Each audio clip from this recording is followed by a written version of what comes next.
think we're ready to do the final assembly on this. We've got all of our parts treated, our stock is ready to go, and it's time to see what it looks like all together. So I've got my parts bin here off to the side, and I've got my barrel. And what we're going to do is go through the same process that we used on our dry fitting kind of first assembly video, and just go through and add these parts back together, and then we don't have to take it apart again, hopefully. So we're going to start with the Ramrod spring here.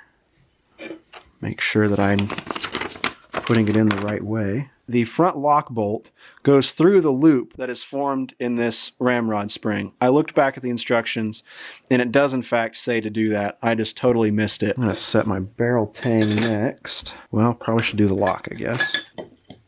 Now, these parts might be a little tight since that wood's no longer super dry. It's soaked up the oil and the stain. So just be careful as you're setting stuff. Man, that's a snug fit. Go ahead and do our lock bolts.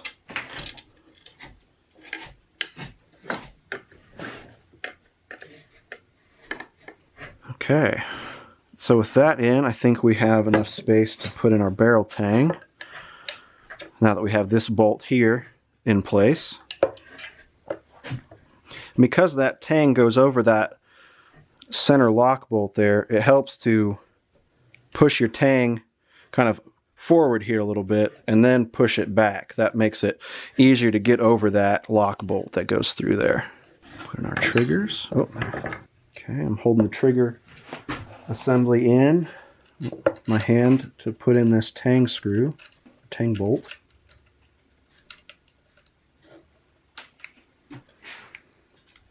Make sure that lines up. And you can see as I turn this bolt, we can see it clamping that trigger assembly in, which is good. So that's done.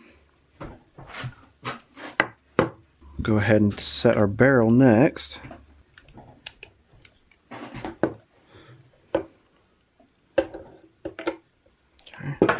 Got the tang a little too tight to get enough wiggle room to get that barrel in there.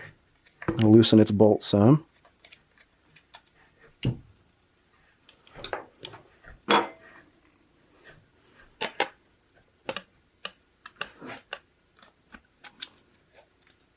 There we go. Now we can clamp this assembly down. And just turning that bolt, and that's going to bring that tang down for us. Line up with that wood. Traditions recommends putting some oil on the threads of your nipple. Make it easier to put in there.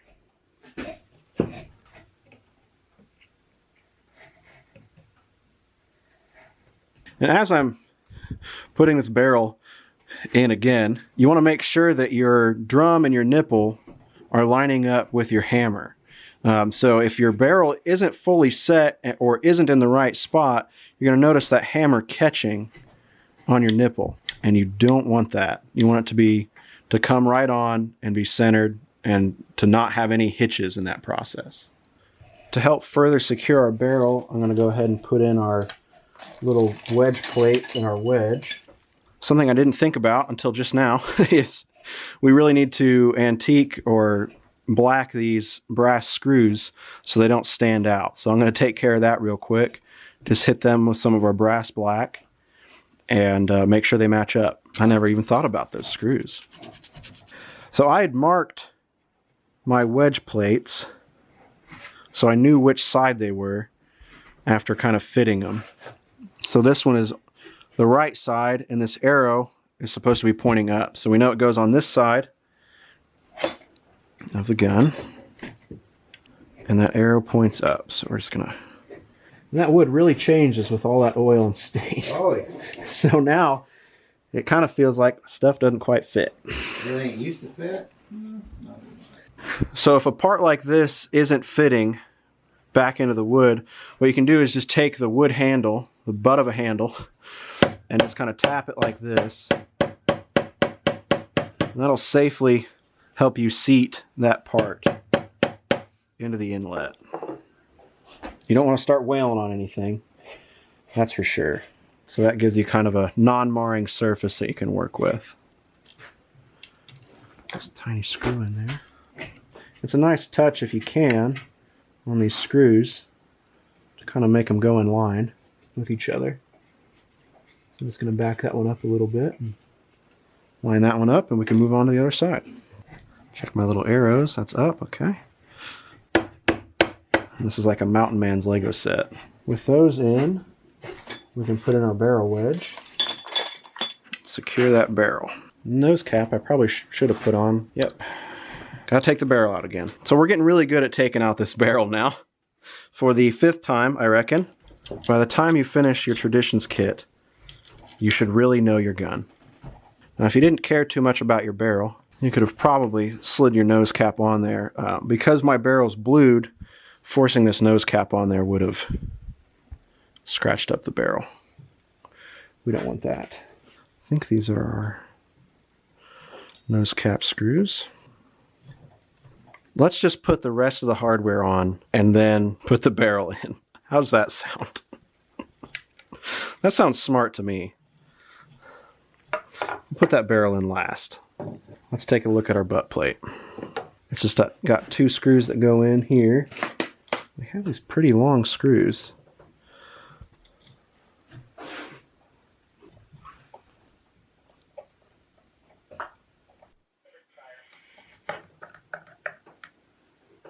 So I cleaned up, took the end of this screw, or the end of this bolt, up to our 400 grit sandpaper.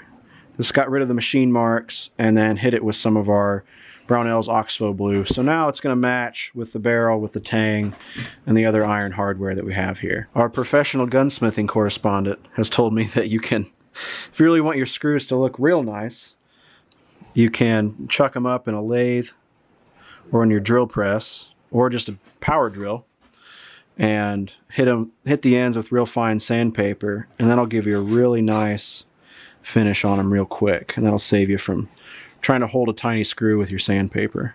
So, for our next build, we'll probably end up doing that, because now we know to not forget our screws. And again, if you're wanting to put one of these kits together, you've got a hunt coming up and you need a muzzleloader, the deer's not going to care too much. And this is all stuff you could go back at this finish work. You could go back on a kit that you've already built and take the brass hardware off and take the barrel off and hit it with some blue and some black and go on about your business. Kind of add a little bit to a muzzleloader you already have. Fitting that patch box back in there. It's nice because it only goes in one way. It's a little snug, but not nearly as snug as some of the others. The screws for this are already aged a bit for us. Just going to touch them with our Scotch-Brite. Kind of get that texture that we have on them. So these are already kind of an even color. That will work with the color that we have on our brass, but our brass has a lot of our scratches and things from our Scotch-Brite. So I'm just touching these screws a little bit with that Scotch-Brite. And it's not going to take away much of the color, but it's going to affect the color on the edges some and give us kind of a worn look on those.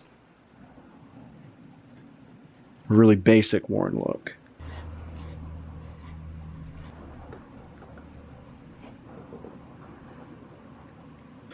In taking this apart and putting it back together, I found that putting this rear trigger assembly screw in first helps get it a bit more flush with the wood. Here we've got the trigger guard attached. Don't be afraid to really snug up the screws holding this trigger guard in. I kind of had it what I thought was pretty tight, but the front end of my trigger guard here was sticking up quite a bit. So I snugged it up, and it's now a lot more flush with the wood on both ends, so I'm happier with how that looks. Off camera as well, I attached the sights that come with the kit. Like I said, they're both plastic, and I'm going for a more traditional look, so I'm going to replace these with metal sights down the road, but these I think are going to be plenty fine for you to get out and start shooting. On this front sight here, the plastic dovetail didn't match up with the dovetail cut in the barrel. Now, because I'm looking at replacing this sight with a traditional metal sight, I cut away on the dovetail of the sight over the barrel. We've got a nice machined dovetail here on the barrel, and I didn't want to mess that up, knowing that I'd be replacing it with a more permanent sight. So if you're planning on using these plastic sights, I still recommend, just for the quality of the barrel and usability down the road, to trim the plastic sight dovetail over trimming your barrel sight. I did have to take off about, I think, looking at it, about 1/8 of an inch to get the plastic dovetail to fit into the barrel. So that was quite a bit. And this way I know that down the road I can always cut into this metal dovetail if I need to. But I've got this plastic sight fitting and it's ready to go. It's neat on the rear sight. You've got an adjustable sight for some elevation if you're really wanting to take this thing out to a couple hundred yards, I guess. But you've got some nice adjustment here, either left or right, and then forward and backward for your elevation. So it's a nice, I mean, it's plastic, and a lot of people are going to knock that, but it is a nice setup for what you get, I think. I started on the barrel rib a little bit too. I wanted to make sure that I had everything in place for this. So what we're going to do is attach our ramrod pipes, and they're going to attach on the side here with this V cut into the rib with a screw, as you can see here. And then we're going to attach this whole rib to the barrel using the 3 exposed holes here. Now you want to make sure to get these ramrod pipes real snug on here with these bolts, because to tighten them up down the road, you're going to have to take the whole barrel rib off. So for a more permanent solution here, hitting these bolts with some Loctite or some super glue that's going to keep them tight might be a good option for you. I'm looking at, you know, kind of tinkering with this gun for a while, and so I'm just going to tighten them up real snug, make sure they're tight, and then move forward from there. To attach our ramrod pipes, we're going to be using these little bolts here. And it's a little tricky getting these to line up, but just because it's small. And I found that if I spun the pipe a little bit to get the threads started, it helped before flipping it over and hitting it with the screwdriver. So there we go.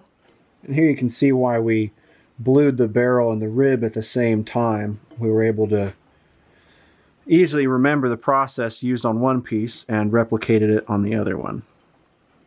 So, much like with what we should have done with the screws and things along the way, doing it all at once makes it a lot easier to get the same look. To get it really fitted in there, what I have issue with is getting this drum to line up here. So I'm just tapping the end of the muzzle end with this non-marring mallet, try to get this all aligned back here at the breech. When I do that, I'm holding here at the front of the stock just to keep everything in line. Okay. It was just real gentle taps. I'm not looking at, you know, moving metal or moving wood. I'm just trying to get all this to line up before I tighten up the bolts. So while we were taking the barrel in and out and doing this final assembly, you noticed probably that my hammer was on half cock, as seen here. So the half cock position allows us to get the barrel in and out without, you know, running into this drum and the nipple assembly. Whenever you're doing any of that, you want to make sure that your fingers and hands are totally away from the trigger assembly, and you want to always be mindful of that trigger assembly so that you're not bumping it on your bench or tools or anything that can cause this hammer to fall, you know, without you watching it and taking care of it. You can muck up the end of your nipple. It'll get bent over time and it can crack. We don't want that to happen. So anytime that I have this hammer on half cock while I'm assembling or disassembling this muzzleloader, I want to make sure that I'm being mindful of this. So that's the half cock position. There's our full cock position. And then to take it down, I'm just pulling on the front trigger there to bring it back. And I'm always bringing that hammer back gently with my thumb to make sure we don't crush that nipple. And with that, our Traditions St. Louis Hawken kit is fully assembled. I'm looking at the bench here. It doesn't look like there's any parts left out. I think we've got everything together, and here we are. So it's all together now. You can kind of see it there. The only thing that I didn't mention in this video, and I did it because we covered the basic principles of it, but your ramrod. So the ramrod that comes with these has 2 brass ends on it, and if you want these to match with the brass hardware on the ramrod pipes, the nose cap, and the trigger guard and things, you're just going to follow the same process that we did to antique the other brass hardware on this ramrod. I recommend knocking the pins out that hold the ramrod ends to the fiberglass or plastic ramrod. That'll make it easier to work, and you're not going to mess up and get any, you're not going to remove anything from that fiberglass ramrod. But with, you know, the ramrod ends, they're just kind of working ends. So they're going to get beat up quite a bit and get dirty on their own pretty quick. So if you want to fully complete the look that we achieved here, you're going to do the same antiquing to those ramrod ends. But other than that, you know, we've got a fully assembled, ready to go Traditions St. Louis Hawken. This was the second muzzleloading kit I've assembled. The first was an old CVA Derringer kit, and it doesn't look quite as nice as this one does now. So if you're a little nervous about getting started, I know I was, and it's a little nerve-wracking to be making this video and putting it out there. But don't be afraid to get started. One of these Traditions kits is a great and affordable way to get started with muzzleloading and get your hands on building your own muzzleloader. I think, especially in the United States, we have a long history and a long, strong relationship with starting with our muzzleloading manufacturers and now our modern firearms manufacturers. So if you want to get in on that and connect with that history a little bit, one of these Traditions kits is a great way to go. Through the video, you know, we ran into a couple things that were, you know, kind of hiccups. The trigger guard needed some work and some inletting, and we've got a little bit of a nick here at the toe. But, you know, for the money that we put into this kit and the time, you can't beat it. You know, you're not going to find a better deal out there for getting started in muzzleloading, especially when it comes to a nice kit to get started with. The wood on this piece was really nice. I'm really pleased with the figure that we have here. All the brass and the metal was nice, high quality. You know, we were able to antique it and get a little bit of a different look with it. I mean, down the road, you can upgrade the sights. You can get a metal ramrod really easily from a place like Flintlocks LLC. There's a ton of aftermarket parts that you can add to this. You know, if you've been bitten by the black powder bug and finishing it just isn't enough and you need to keep going, there's a ton of stuff out there to add to this kit and, you know, get further into muzzleloading. There's flintlock kits out there. There's revolvers out there, all sorts of black powder firearms that you can get started with and start having fun. Looking back on it, there are a couple things that I would have done differently. The main one for me is our patch box area here. You can notice here there's a little bit of a color change here in that wood. My goal with what happened here was I was sanding to try to get an even flush feel between the wood and the patch box here, and got a little overzealous and wasn't using my sanding block correctly and got a little bit of a divot right here. It's not, I mean, it's noticeable. It doesn't do anything to affect the gun, and this being my second kit put together, you know, I'm willing to take it on the chin and head towards my next kit knowing that much more. I think another thing that I realized building this, I mean, this was all machined out, but it really gave me an appreciation for all the muzzleloader builders out there that start with just a chunk of wood for their stock, and they're inletting everything themselves, going from tree to long rifle or to Hawken, you know, that whole process. There was, I thought that this would be, you know, a couple days build, couple day video, but, you know, to my surprise, and really I'm happy that it wasn't that short. I really learned a lot, and I'm really excited to continue building muzzleloaders and especially shooting them. I mean, there's a really special feeling. I can't really describe it, having put one of these together. And now I can go out and shoot in some matches. I can go hunt with deer season coming in. I can do whatever I want with this, and I'll always remember the time that I spent working on it and putting together. I mean, this is a muzzleloader that it is a kit, and there's a ton out there like them, but this one is unique. It's mine, and I'm really happy with it. There's not been a better time, I don't think, to get involved with muzzleloading and start building your own kit. There's a lot of neat stuff coming with spring for 2021, and you're going to want a muzzleloader to be a part of it. If you have any questions about building one of these, feel free to leave a question in the comments, and I'll do my best to answer everything that I can. In conjunction with these videos, we're going to have a large write-up on nmlra.org/craftsman's corner. And that's going to detail kind of the step-by-step process that I went through to go along with the videos. So if there's something that we didn't quite cover in the video or went through too fast, check out nmlra.org. We're going to have a lot of photos and a lot of writing going through the process of building one of these kits. I know it really seems like a simple kit, and in regards to like other kits out there, it really is. But there's a lot, I think, in the instructions that could really be expanded on. I'd really like to see maybe a double sheet of instructions there to help out. So hopefully some of the resources that we're putting together can help you out with that and maybe answer some questions that you might run into with the instruction pamphlet that comes with it. In another video series, we're going to be taking a look at the Traditions loading guide and shooting guide and going through developing a load for this, casting our own round balls for this, and taking it out on the range and seeing if I can hit anything with it. I really can't thank everybody enough for watching the video. I really hope you enjoyed it. If you have an idea for another kit that we should put together on video, or if you'd like us to start interviewing some more muzzleloader builders, leave the names of the kits you'd like us to build and the muzzleloader builders down in the comments, and we'll see about getting them on the line. Thanks so much. I managed to put that stinking barrel in without this ramrod spring.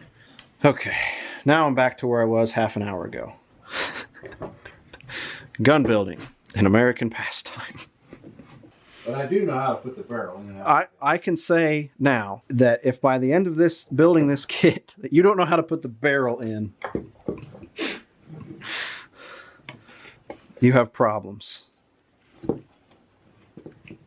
I'm not a muzzleloader builder. I am a barrel installer. Send me your barrels.